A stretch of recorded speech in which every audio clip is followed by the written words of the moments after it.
Hola, soy Fesabi. Bienvenido a mi primer episodio de este podcast, Desintoxicadas, donde podrás olvidarte un poco de las situaciones tóxicas que antañan tu vida, con chismes, anécdotas y situaciones que, aunque son difíciles de creer, les han sucedido a nuestros invitados. Así que ven y desintoxícate conmigo.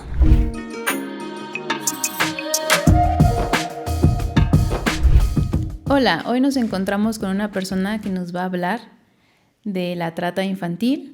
Estuvo mucho tiempo en la Procuraduría General de Justicia, hoy Fiscalía General de la Ciudad de México, y nos va a dar su experiencia a nivel servidor público. Pues sí, estuve unos años trabajando muy de cerca asuntos sobre lo que es la trata de personas, la cual, pues, la mayoría de las personas solamente se enfoca a lo que es la explotación sexual.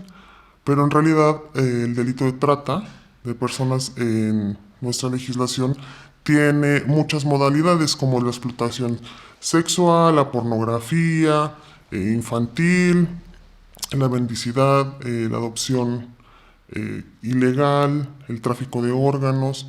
Pero básicamente el tiempo que estuve en la fiscalía, pues tuve experiencias de todas, días buenos, días malos. Cuando yo llegué a la fiscalía, pues para mí era conocer un mundo que existe y que realmente uno no se da cuenta porque vives en tu mundo, porque vives en parte de lo que es tu vida y a veces no te fijas qué hay alrededor. Una de dos, o hasta que trabajas en un lugar así, o cuando tienes una experiencia cercana o muy cercana de alguien que sea víctima de algún delito así. Entonces, cuando yo llego a trabajar ahí, pues la verdad primero fue un golpe muy fuerte porque empiezas a ver las carpetas de investigación, bueno, en este caso cuando había todavía eran averiguaciones, y pues empiezas a ver y dices, o sea, wow, ¿no? Es un mundo, un submundo, realmente una realidad que muchos pues no conocíamos. Y te das cuenta que necesitamos estar con los ojos abiertos, sobre todo con nuestros hijos, para ver dónde se relacionan, qué hacen, dónde se meten o qué de alguna manera dónde podemos auxiliarlos. De la modalidad que más se trabajó o que más trabajé ahí estando en la Procuraduría fue explotación sexual y pornografía infantil. O sea, era de los delitos, de las dos modalidades del delito de trata, el que más había carpetas de investigación. En la explotación sexual laboral se da de muchas maneras, incluso infantil o en adolescentes, pero también en mujeres adultas. E incluso hasta en personas de la tercera edad. Pero en el caso de niños, niñas y adolescentes, que es una de las partes donde a veces más nos preocupa, porque a lo mejor como adulto estás un poco más consciente de la actividad o más consciente del mundo, pero cuando eres niño no entiendes, no sabes qué es lo que pasa. Empezaba yo con las carpetas y la verdad es que a veces lloraba. Las víctimas me empezaban a contar su historia y yo lloraba. Y entonces la MP con la que trabajaba me decía, no, salte, date una vuelta, respira, porque las víctimas vienen para que tú le des fuerza, no para que te pongas a llorar con ellas. Entonces, al principio para mí fue muy difícil porque de todo lloraba, o sea, las niñas, los niños, o a veces incluso las mujeres ya adultas, me contaban su historia, empezaba yo a tomarles la entrevista y la verdad es que era muy difícil. Ya con el tiempo te vas fortaleciendo para poderles dar fuerza a ellas, porque es difícil en el caso de los adultos poder hablar, ¿sí? De lo que están viviendo y hacer entenderlas que es un delito, que están sufriendo abuso y que tienen que denunciar. Pero en el caso de los niños no entienden. No entienden qué pasa porque los niños en su mundo, con su papá, con su mamá o en el mundo o en la familia donde están, para ellos es normal. Son situaciones normales. Normalizan todo lo que ven o todo lo que pasa a su alrededor. pero en realidad pues son delitos. Hubo muchos asuntos y uno de los asuntos que más me marcó fue una niña de 4 años, chiquita, desnutrida, que llega, vamos a rescatarla, una denuncia anónima, en la alcaldía Coyoacán, llega a la fiscalía y nos dicen que hay una niña que entra con su mamá de la mano a una casa, y que minutos después entra un señor de la tercera edad y 3 jóvenes, y que minutos después sale la mamá Sí, y la la niña, niña. sin la niña. Entonces, pues obviamente a los vecinos se les empieza a hacer raro, denuncia anónima, y entonces se empieza a investigar. Cuando vamos a rescatar a la niña, vivía en la colonia Guerrero con su mamá en unas condiciones deplorables, la verdad, y se rescata a la niña, y a veces, o la mayoría de las veces, yo trabajaba con los niños, mi cajón estaba lleno de juguetes, estaba lleno de comida, estaba lleno de muñecas, porque trabajar con ellos es difícil, porque no se abren y es complicado, porque curiosamente, aunque no saben qué pasa, pero sí saben Que está mal. que está mal. Entonces, poder hablar con ellos y poder obtener la información que quieres para poder reunir los elementos de esa conducta delictiva no está fácil. Y esta niña, no me acuerdo de su nombre, la verdad, pero llega, la rescatamos, bueno, se rescata con policía de investigación, se hace un operativo, se rescata a la niña, y cuando llega a la fiscalía, resulta, que nos platican cómo está la carpeta. La mamá la llevaba a esa casa, le ponía lencería de 4 años y le tomaban fotos. Le tomaban fotos para subirlas y vender las fotos como pornografía infantil.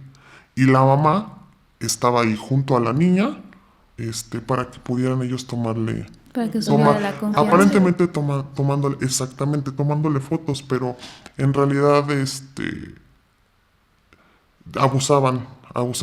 también abusaban de ella. Cuando empiezo a hacerle preguntas a la niña, me pasan una foto de la niña en donde aparecen dos de los jovencitos, porque eran chicos, 18 o 20 años, no sé, y la niña con lencería. Pero en uno de los extremos de la foto había una mano. Entonces me la siento en las piernas, y entonces después de muchas horas de llevarle comida, de estar trabajando con ella, con crayolas, me dice, esa mano es de mi mamá. Entonces, cuando ella ya empieza a hablar, obviamente tienes que tener al DIF, o sea, tiene que estar una persona del DIF, tiene que estar Psicólogo. tiene que estar un psicólogo, tiene que estar trabajo social, tiene que estar, en este caso obviamente no podía estar la mamá, pero estaba asesor jurídico, o sea, puras mujeres ellas estaban cerca, no junto porque la niña se cohibía, entonces ya no hablaba. Entonces me acuerdo que me dieron la foto en un folder, y entonces la niña me decía, ven, agáchate. Entonces, metidas las dos en el folder, me decía, es que él es fulanito, o sea, no me acuerdo su nombre, y él es fulanito, y esta es la casa del señor Juanito, pero esta mano es la de mi mamá. Entonces, nunca se me va a olvidar, la tenían custodiada, porque ese operativo se hizo con el apoyo de Policía Federal en ese entonces. La tenían custodiada en un cubículo. Y entonces, cada vez que pasaba la Policía Federal, le decía un montón de cosas a la señora, y con ganas, la verdad te quedas con impotencia de todo lo que la mamá permitía que le hicieran a su propia hija. Entonces, la niña se va al refugio, se va a un refugio, y obviamente pues la mamá se fue Al reclusorio. se fue al reclusorio, se fue a Santa Marta. Pero ese ha sido una de las carpetas de investigación que más me ha dejado eh, marcada porque te das cuenta que la inocencia, o sea, a lo mejor se roban a los niños y los ocupan para este tipo de delitos, pero que una propia madre ponga en riesgo de esa manera a su hija y de ahí obtenga dinero, entonces es algo que no, o sea, que no te Sí, cabe en la cabeza. cuando el deber de los padres es proteger a los niños Y cuidar, y cuidar y estar al pendiente. Y prevenir precisamente esas ese tipo de situaciones. situaciones. Así como esas con menores, te puedo contar otra de 3 chiquitos con un señor que no era su papá, que supuestamente era su tío, que venía de un pueblo, que los tenía viviendo en un suru, adentro de un suru, y los ponía a vender mazapanes todo el día. Les daba sus cajitas de mazapanes y los ponía a vender todo el día los mazapanes, pero ese asunto también estuvo diferente porque el niño más chico tenía un pez adentro del suro. Entonces, cuando policía de investigación y se hace el operativo y rescatan a los niños, el niño más chico me decía, ¿sabes qué? Es que mi pez, Estaba mi preocupado por pez, eso. por favor, mi pez. Es que, y en un frasquito tenía un beta. Entonces fue policía de investigación a rescatar, bueno, a traerse el pez porque el niño estaba muy preocupado por su pez. Entonces vuelves a caer en la inocencia de los niños. Esa fue explotación Laboral. pero el niño quería su pez. Y ese fue un asunto que yo creo que a todos nos marcó porque era una desesperación. Y mi pez, por favor, en el momento que tuvo el pez, entonces el niño ya se sintió tranquilo, seguro. Y bueno, obviamente los 3 niños se fueron al DIF. Se van al DIF o al refugio que logre dar apoyo a los niños que se van rescatando en este tipo de situaciones. Ahorita con el tema de la película que salió en Estados Unidos, de Sound of Freedom, que es Sonidos de Libertad, que es el tema de trata infantil. Más que nada, yo sé que a nivel mundial la trata infantil está a todo lo que da. No es solamente aquí en México, es en Estados Unidos, en París, en Francia, en Japón, en todos lados. Es al consumo tanto de pornografía como tanto sexual como trato de trabajo, ¿no? Esta película lo que trata de hacer, o la finalidad, es hacer conciencia que realmente existe esa situación, porque bien lo decías al principio, cada persona vive en su burbujita, que nos olvidamos de lo que realmente es, hasta que llegas a la Procuraduría, porque yo estuve trabajando ahí, creo que ves lo peor, pero lo peor que existe del ser humano, y no te cabe en tu cabeza que realmente pueda existir tanta, ¿cómo puedo decir? Es que ni siquiera es maldad, ¿no?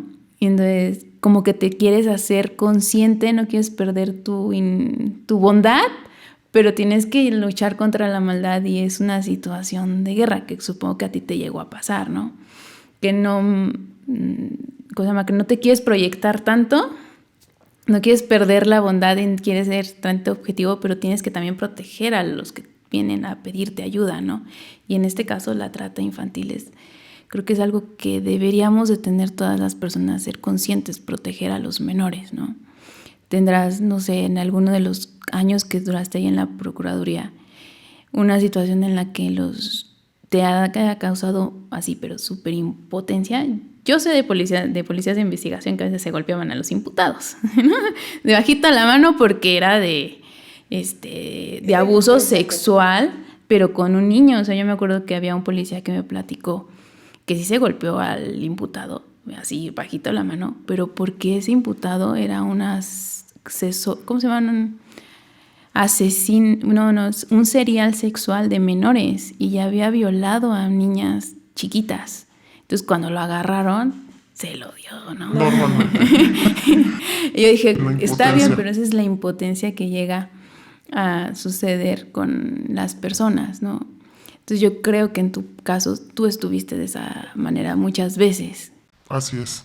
Y te queda impotencia de no poder hacer nada. No poder hacer nada porque el daño está hecho. Sí, o sea, el daño está hecho y para que esos niños puedan recuperar parte de su inocencia, parte de su vida, parte de eso con lo que nacen limpios, va a pasar mucho tiempo, va a pasar Ni lo mucho tiempo. recuperan. Y a veces no lo recuperan, ¿por qué? Porque el daño fue muy fuerte. Porque cuando crecen, es la misma pregunta que tú acabas de hacer tu comentario. ¿Cómo es posible que el que me tiene que cuidar o que me tiene que proteger es el que realmente me violentó? Es el que realmente me orilló a ese tipo de situación o a ese tipo de delito que para mí pues me destrozó la vida. No, eso ya lo ven grandes, o sea, ya cuando están un poco más adultos o más grandes, tal vez les quede, pero, pero quedan que fueron abandonados, que no fueron protegidos, que su mente, yo no creo, sinceramente, que al 100% se llegue a recuperar. Y efectivamente te causa impotencia. Efectivamente, si de repente, si llegas a sacar esa adrenalina de ese enojo, de ese coraje, sí contra los imputados. Obviamente, bueno, los tienen en un espacio, pero nada impide que pases y le digas dos, tres Ay, cosas que sientes y que mezclas, mezclas tu trabajo de servidor público con el personal. con el personal, ¿no? Entonces, Sí. sí es difícil. Y aparte te voy a decir, aun cuando ya no trabajas ahí, Te quedan secuelas. te Yo quedan tengo secuelas. secuelas. Te quedan Literal. secuelas, te quedan actitudes, que a veces por ahí me dicen que parezco judicial porque Paranoia. sí, paranoias, sobre todo con los celulares, con qué estás viendo, a dónde te metes, en qué página, o sea, qué estás, sobre todo con los menores hay que estar al pendiente en qué ves, dónde ves, en qué página estás metido, porque es muy fácil que brinquen de una página a otra. O que les manden un link y ese link los envía a otra cosa. Y aparte acuérdate que los celulares tienen algoritmos. Entonces buscas una vez y en automático en donde estés, donde andes, investigando o navegando, te sale el algoritmo y te sale la información que buscaste. Entonces, la verdad es que sí te quedan, o sea, Sí, lo entiendo. paranoia sí te quedan, Sí, te vuelves desconfiado. O sea, mucho. yo soy una persona súper desconfiada desde hace mucho tiempo. Y me dice, es que ¿por qué eres así? Tu carácter. Tú le dije, es que si vieras la crueldad que realmente existe, dirías, porque entenderías por qué soy así. Y sé que cuando estás en la Procuraduría, yo lo que más odiaba era derechos humanos, pero para el imputado. Porque no sé si te llegó a ver que ya tenías ahí la situación, sabes que él fue el violador, sabes que él fue el que abusó, ¿sabes qué? Pero viene derechos humanos a que le respete sus... Y no te dan muestras, no se quieren tomar fotos y no se quieren tomar huellas. Exacto, Y es su derecho. exacto. Y sabes, porque los niños no mienten. O sea, creo que en algo estamos de acuerdo todos en este mundo, que los niños no mienten. No, al contrario, hay que creerles. Hay que creerles cuando tú sabes, tú que viste nacer a tus hijos, que viste crecer, sabes perfectamente cuando tu hijo te está diciendo la verdad o no. Cuando se avienta sus fantasías, bueno, sabes que en ese momento a lo mejor sus fantasías de juego. Pero en una cosa Delicada. tan delicada, a veces no les creemos, a veces los pasamos por, ay, sí, o sea, porque vi muchas carpetas así de, ay, mi hijo está diciendo mentiras, mi hija está inventando, o sea, como mi hermano, como mi tío, como mi papá va a abusar o la va a tocar. Sí, porque a mí, dicen, a mí no me hizo eso. O sea, ¿cómo crees que lo va a hacer él? Si a mí no me tocó, si a mí no. Están en esa negativa. En esa negativa, entonces, a veces por eso los niños ya no hablan. Ya no hablan porque obviamente, bueno, no les creen, entonces el niño va creciendo con, pues es normal. Mi mamá no me cree, entonces tengo que soportar o tengo que seguir en esta situación anormal pero porque mi mamá no me cree y porque dice que estoy malo, que estoy loca, que estoy loco y que lo que le estoy diciendo es mentira. Entonces el niño en su mente empieza a voltear la situación, entonces para ello es normal, porque su mamá, o sea, o su papá no creyó y entonces se sigue tolerando, sigue tolerando el abuso. Entonces, los niños siempre dicen la verdad. Los niños hay que creerles porque incluso hay niños que se desesperan cuando no les crees. O sea, pasa de un nivel tranquilo a un nivel de desesperación porque no puede demostrar lo que a él le está pasando, lo que lo están violentando. Entonces, tú no le crees y entonces el niño pasa de un nivel emocional tranquilo a un nivel emocional violento. Entonces sus actitudes empiezan a cambiar. Entonces, ¿qué tenemos que hacer? Estar al pendiente hasta de eso. Ahora, hay otros niños que al contrario, en lugar de ser violentos, entonces se vuelven retraídos. No quieren comer, no quieren asistir a la escuela, no quieren hacer ninguna actividad que normalmente estaban acostumbrados a hacer. Todos esos son focos rojos. Son focos rojos que como papás o como adultos tenemos que estar al pendiente porque algo está pasando en la escuela, incluso en el celular. Hubo muchas carpetas con relación a pornografía infantil, que es parte de la trata infantil, la pornografía, que es de lo que más dicen que lo que es la trata, armas y delincuencia organizada son de los delitos que más generan recursos pues a niveles estratosféricos y a nivel mundial. Eh, Todo lo que es pornografía a través de Messenger, a través del teléfono, que les piden fotografías, que les piden van mandando los chicos fotografías. Hubo una carpeta de investigación de una chica, 13 años, en secundaria, que la mamá trabajaba en la mañana, la niña iba a la escuela en la tarde, total que no estaba vigilada la niña, en algún momento quedaba sola, la niña se metía al Facebook, pues a perder el tiempo, y alguien la contacta, un tipo la contacta y empieza a ver que la chica, porque aparte son tipos que estudian a sus víctimas de manera impresionante. Entonces empieza a ver que la niña sube fotos de París, ay, quisiera conocer Francia, ay, quisiera conocer Europa. Entonces este tipo la contacta por Messenger. Y entonces empieza a hablar con ella, se da cuenta que la niña está sola, que no está vigilada, y entonces empieza a platicar con ella.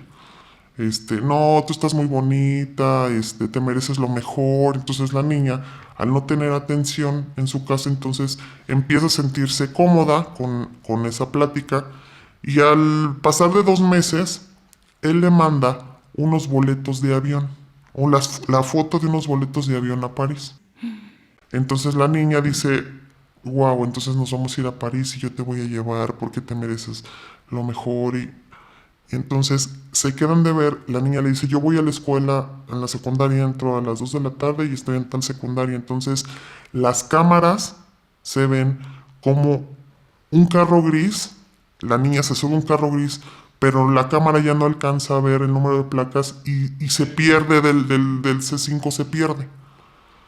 Entonces se la lleva, a la mamá le avisan y le preguntan, oiga, su hija no viene a la escuela, está enferma o algo, y le dice la mamá, no, pues si yo, yo la dejé, o sea, el papá la dejó porque antes de irse a trabajar, total que desaparece la niña, los papás inician la carpeta de investigación en la Fiscalía de Desaparecidos, pero el papá empieza a subir la foto de la hija a todas las redes sociales, pero así, atascó las redes sociales con la foto de la niña. A los 2 días, o 2 o 3 días, la niña le manda un mensaje y le dice, papá, no me busques, estoy muy bien, baja todas las fotos que subiste, yo estoy bien. Y el papá, no, pues ¿dónde estás? No, estoy muy bien, no regreso. Entonces el papá obviamente se da cuenta por las palabras Que no es su hija. del mensaje que no es su hija. Entonces él empieza, a ver, tú tal por cual, quiero hablar con mi hija. Y entonces ya el tipo se descara y entonces empieza a burlar del papá, apaga el teléfono y entonces lejos de bajar las publicaciones, el señor sigue subiendo, sigue subiendo. El caso es que pasa una semana y los papás reciben una llamada de unas personas extrañas en donde le dicen, ¿sabes qué? Acabamos de recoger a tu hija en la carretera. Está toda golpeada, pues ven por ella. Entonces el papá y la mamá hablan a la fiscalía y le dicen, mi hija ya apareció. Entonces van personal ministerial, policía y rescatan a la niña. Y la historia fue así. Con- Ella, emocionada porque se iba a ir a París, se queda de ver con el tipo, la sube al carro y dice que maneja en carretera aproximadamente unos 45 minutos. Llega a un pueblo donde no había pavimento, o sea, era toda terracería, y entra a una casa con la fachada rosa y puerta café. Ajá. Y le abre a una señora. Hola mamá, ya llegué. Sí, mijo, pásate. O sea, ella fue lo que Cuenta. cuenta en la entrevista. Y entonces se siente en confianza, entonces la niña entra a la casa y al final de la casa había un cuarto separado de la casa. Entonces ahí la tuvo a la niña. Entonces, durante 3 días, ¿qué quieres de desayunar? Ah, yo hoy se me antoja, haz de cuenta, McDonald's. Sí, como no, entonces le compraba de comer, de cenar, de desayunar lo que ella quería. Le compró ropa y qué más que, pero nunca la sacó del cuarto, sino que le Sí. empezó a llevar regalos y todo. Al cuarto día abusó de ella. Al cuarto día abusó de ella, entonces él ve que el papá insiste en las publicaciones y entonces a ella le decía, dile a tu papá que baje las publicaciones, que eso que está haciendo está mal y entonces la niña dice que no paraba de llorar o no paré de llorar, pero nosotros sacamos la conclusión que este tipo se espantó o algo pasó porque antes de la semana, como en el día sexto, le dice ponte tu uniforme. Entonces le pone el uniforme, o sea, la chica se cambia, se pone el uniforme de la secundaria y en la carretera, con el carro andando, le abre la puerta y la avienta. Y se va. Entonces la niña cae como un pequeño barranco que había, por eso estaba toda golpeada. Entonces te sigues traumando como servidor público porque dices, Pero, o sea, tuvo suerte la niña porque normalmente esas historias no acaban así. no acaban así. Normalmente se las llevan a otros estados. Exacto. O entonces las sacan del país. Así es, menores de edad que las sacan o las van cambiando Veracruz, Tlaxcala, y si son bonitas o se las llevan hasta Estados Unidos. Entonces, sí, hay muchas carpetas, muchas historias, pero llegas a la conclusión que lo que tenemos que hacer es estar al pendiente de las reacciones y de lo que van viendo y haciendo nuestros hijos. Y cosas o actitudes que normalmente para ti no son normales en ellos, entonces ese es un foco rojo. Entonces hay que estar mucho más al pendiente y sobre todo hablar con ellos. ¿Cómo estás? ¿Cómo te va? ¿Cómo te fue en el día? ¿Cómo te tratan los maestros? Si viajan en el transporte público, entonces, porque hay menores que por necesidades tienen que viajar, entonces ten cuidado, no te acerques, o sea, tratar de alguna manera de prevenir y con ellos estar trabajando la cultura de la prevención y nadie te debe tocar y nadie te tiene que pedir fotos y a nadie le tienes que enseñar tu cuerpo porque es tuyo, porque es parte de tu intimidad, porque es un derecho que tienes de permanecer, ¿no? Protegido. Entonces no hay más que trabajar con ellos porque mientras haya consumo va a seguir habiendo delito. Sí. Mientras haya oferta. No, mientras haya demanda, existe la oferta. Así es. Y otro punto en todo lo que viviste en la fiscalía, algunas algún operativo que hayas hecho en el que hayas rescatado una cierta cantidad de niños.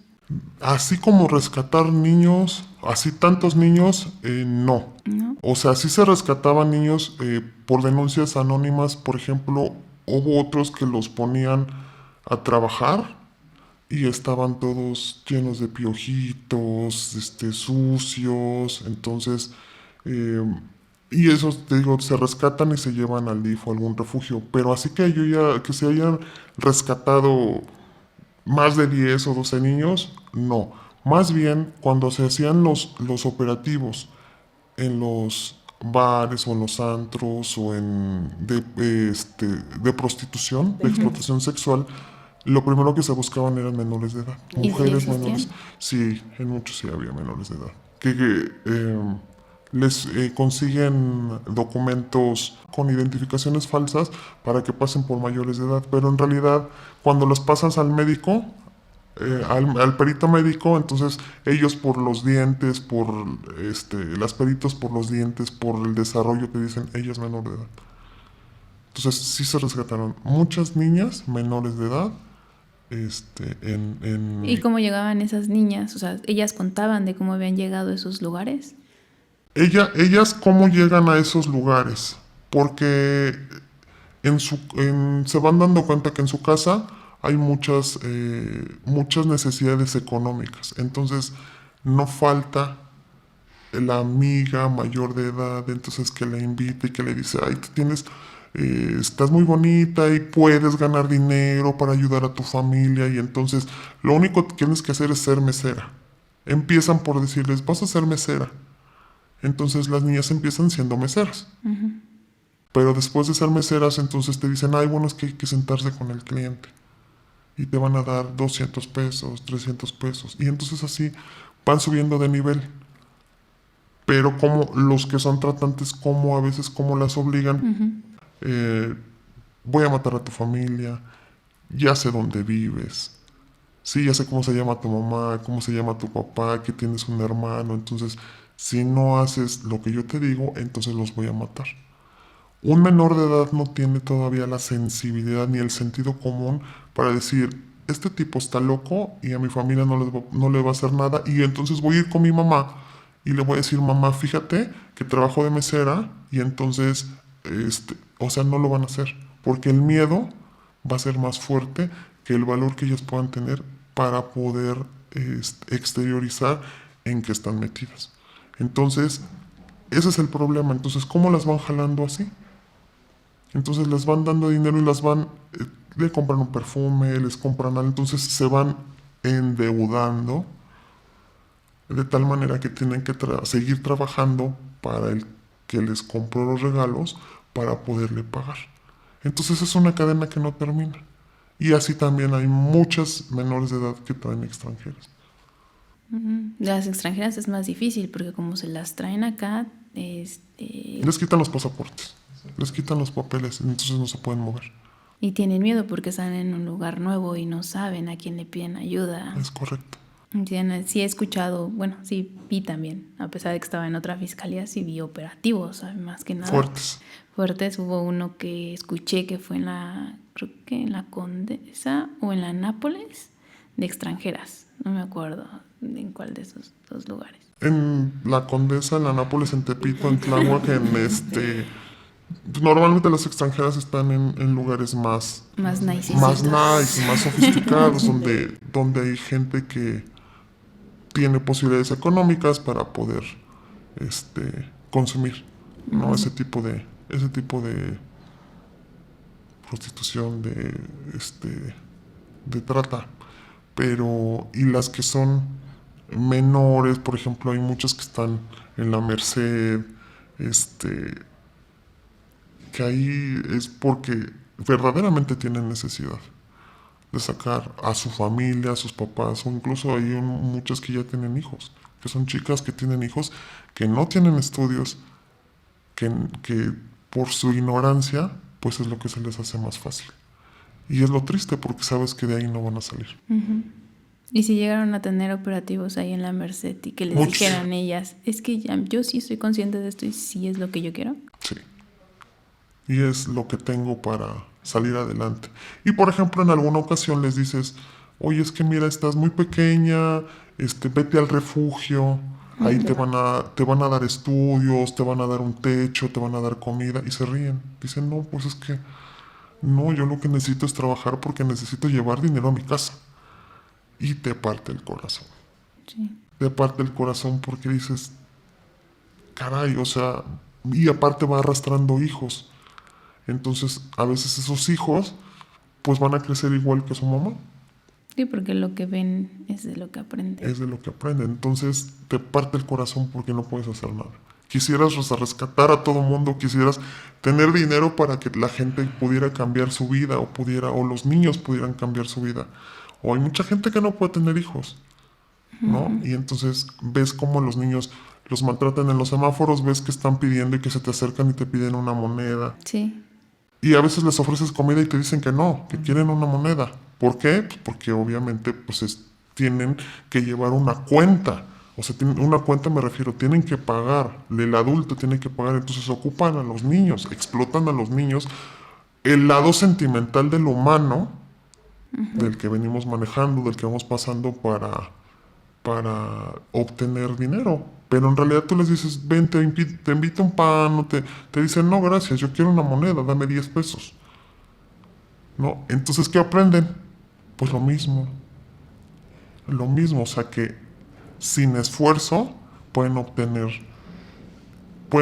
dinero. Entonces es una cadena y dices, ¿cuál realmente es el futuro de esos niños? O sea, ninguno, tristemente ninguno.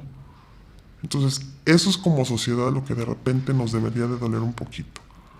Pero si le vamos rascando, entonces vamos a las esferas de, por ejemplo, la Procuraduría. ¿Qué se necesita? Pues muchos recursos. Demasiados recursos. Muchos recursos. Necesitas personal, necesitas recursos, necesitas capacitación. Una capacitación para todo el personal, pagarle mucho más para que no haya La corrupción. la corrupción, o sea, que no dé pie a corrupción, para que entonces todos a la policía darle armamento, darle Más que nada capacitación. seguro de vida o seguro de gastos médicos, que creo que sería muy importante. Y armamento, o sea, nosotros trabajamos mucho tiempo con Policía Federal y la verdad era sentirte de lo más seguro porque tienen otra capacitación, tienen tienen otro armamento, o sea, tienen muchas cosas que desafortunadamente a la de la Ciudad de México no. Está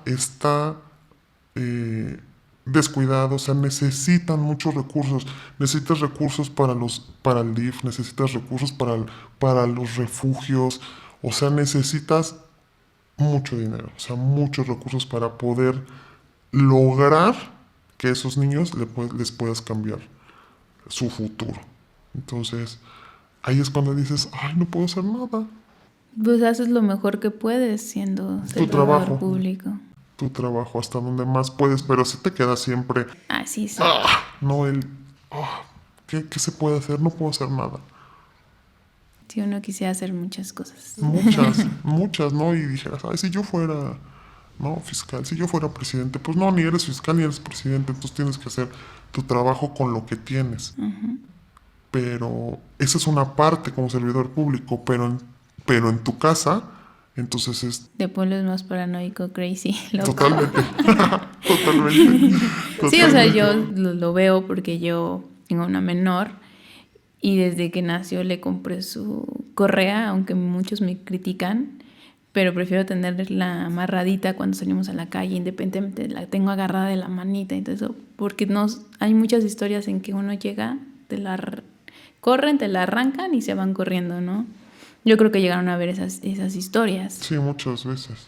No, en que las personas te están vigilando. Y por eso dicen que tienes que cambiar. A veces de ruta, a veces de hora de llegada, o sea, no continuamente tener el mismo comportamiento. No sé, no seguir los mismos patrones, ¿no?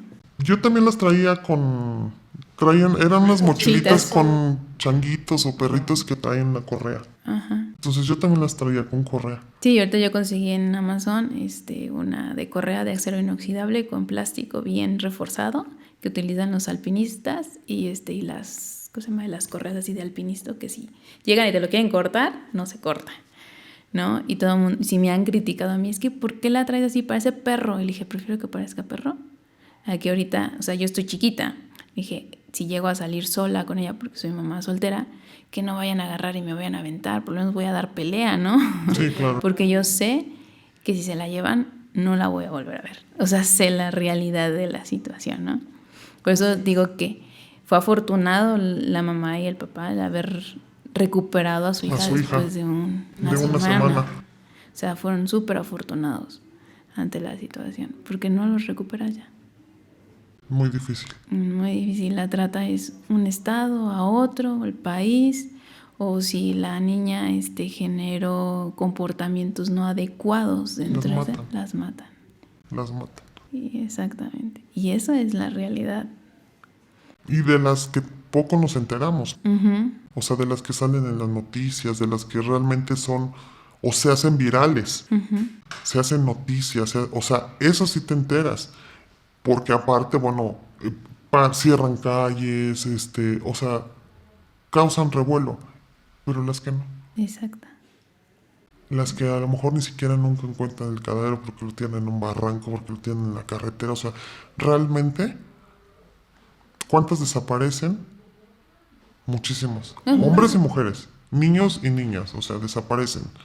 Para tráfico de órganos, para explotación sexual, para explotación laboral, para ahora delincuencia organizada que los están jalando. los están jalando porque necesitan gente. Entonces dices, híjole, no, o sea, cuántas niños y niñas y jóvenes perdidos, no sabes. Sí, y uno como papá, como que no espero nunca experimentar ese olor ni que lo experimente alguien más, pero hay personas que sí lo experimentan y es como que la zozobra o no sé cómo llegan te mueres en vida. Exacto. Sí, pues creo que viste muchísimos papás así, ¿no? Demasiados papás destrozados. Te mueres en vida. Uh-huh. O sea, y a veces no tienes los recursos, no tienes la manera, no tienes la preparación, no tienes pues todo el como por ejemplo a lo mejor Estados Unidos que tienen tanta tecnología y tantas cosas que y a veces ellos mismos pasan muchos años y no logran cerrar una investigación, pero aquí sin recursos, sin capacitación, sin esa parte que necesitamos para tener una buena fiscalía, un buen investigación de delito, pues se hace más complicado. Y entonces, ¿qué nos queda? Cuidar a nuestros hijos, hablar con ellos, de alguna manera estar comunicados, de alguna manera estar, aunque trabajemos, siempre hay actitudes o siempre hay algo que normalmente no está bien. Entonces a veces debemos de hacer como un poquito al lado del cansancio, y creer lo que nos van diciendo. Y también desconfiar de la gente de nuestro alrededor.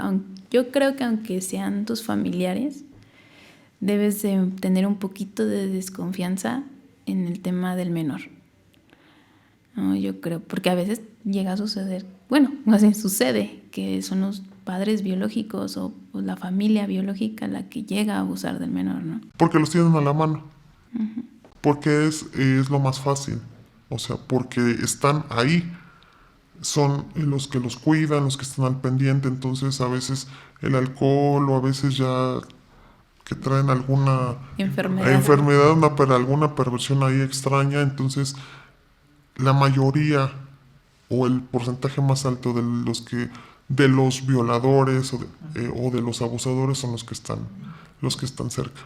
¿Y te llegó a tocar alguna carpeta de investigación en la que uno de los familiares también prostituyera o diera a exhibir a su familiar, al menor?